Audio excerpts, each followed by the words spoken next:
Last subunit, 1B.4, Group Processes, we concluded with interpersonal conflicts. For Unit 1B.5, we explore intergroup relations. These relationship, feelings, attitudes, and behaviors within a group, and from one group to another, impact how we view those within our group and outside of our group. This group can be affiliated with a school, ethnicity, country, or socioeconomic status. It doesn't really matter. It's just a group. Any group. Well, I just thought I'd throw in a little reading reminder there, and then another one, and how about another one? I'm just changing colors. Okay. Well, prejudice, I'm sure many of you know, is a generally negative attitude directed against others because of their membership in a particular group. It's usually based on continued ignorance across generations. And discrimination is a behavior that affects members of a targeted group. It can be justified by prejudice, as we discussed earlier. There are many sources of prejudice. For example, children can learn prejudice from their parents. This is most often an operant conditioning phenomenon, not as much classical conditioning, which we'll discuss later. Or in class, ask me about it, we'll talk about it in class. Where children will, especially back in the 20s and 30s and 50s, or in the 60s even when the Civil Rights Movement was taking place, children would observe their parents, in the South especially, making prejudicial statements and actions, and probably see their parents be rewarded by other adults, and maybe they then model that behavior. And that's how it persists through generations. That's just one source of prejudice. Prejudice also might be a result of cognitive processes. Maybe an individual grew up in the South or grew up in an environment during the Civil Rights Movement and just was always under the perspective or impression that their particular race was superior than others. Other sources of prejudice is the in-group, out-group bias.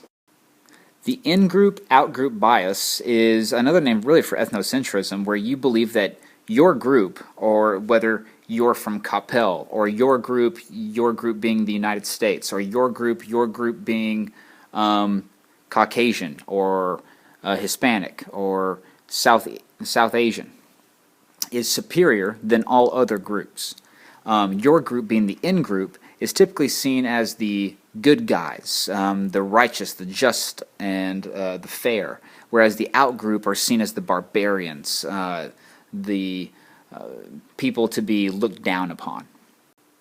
And this is typically reinforced by ignorance or lack of understanding of the other group, or some possible conflict, which can lead to false impressions or false perceptions of the other group.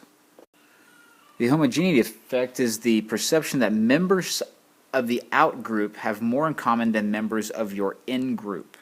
This can oftentimes lead individuals to feel that they are outsiders within their group, and oftentimes maybe lead them to switch to the other group, which could force them to be labeled as a traitor by their original group, like what happened with Benedict Arnold during the Revolutionary War.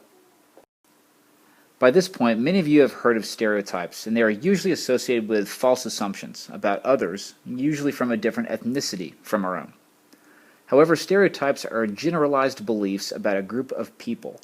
Some of these stereotypes may be accurate for some in the group, but are often overgeneralized.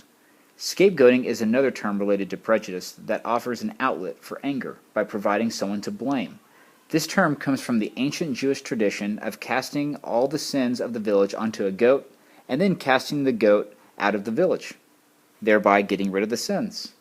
A modern-day example would be that I blame Tony Romo for all the Dallas Cowboys' failures. It is because of Tony Romo that the Dallas Cowboys have been so terrible for the last 10 years.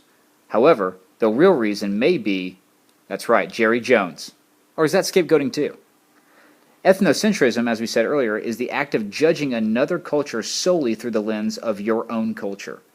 This often leads to misunderstandings, which can develop into prejudices, stereotypes, and discrimination. To understand and truly respect another culture, one must analyze it through the perspective of that culture's lens. Also, ethnocentrism is usually associated with one's belief that their culture is superior to all other cultures. ethnocentrism was the mindset behind the European conquistadors in South America. That's why they felt the Native Americans were so inferior to them, is because of ethnocentrism. A cultural norm is a group-held belief about how members should behave in a given environment. For example, in Western culture, it is a norm to shake hands when you greet someone for the first time. Cultural truism is a proposition that most members of a cultural group accept without question and have never heard questioned. For example, when do we celebrate our Independence Day? July 4th, right? But when did we actually declare independence? It was actually July 2nd. So in my opinion, I think Independence Day should be celebrated on July 2nd. This classic experiment of Jane Elliott's Blue Eyes, Brown Eyes is a great demonstration of how labeling others can lead to stereotypes and prejudices. Due to time constraints, we'll watch this and discuss it in class. Okay, don't let me forget. Just remember that the key here is labeling. Okay, talk to you guys later.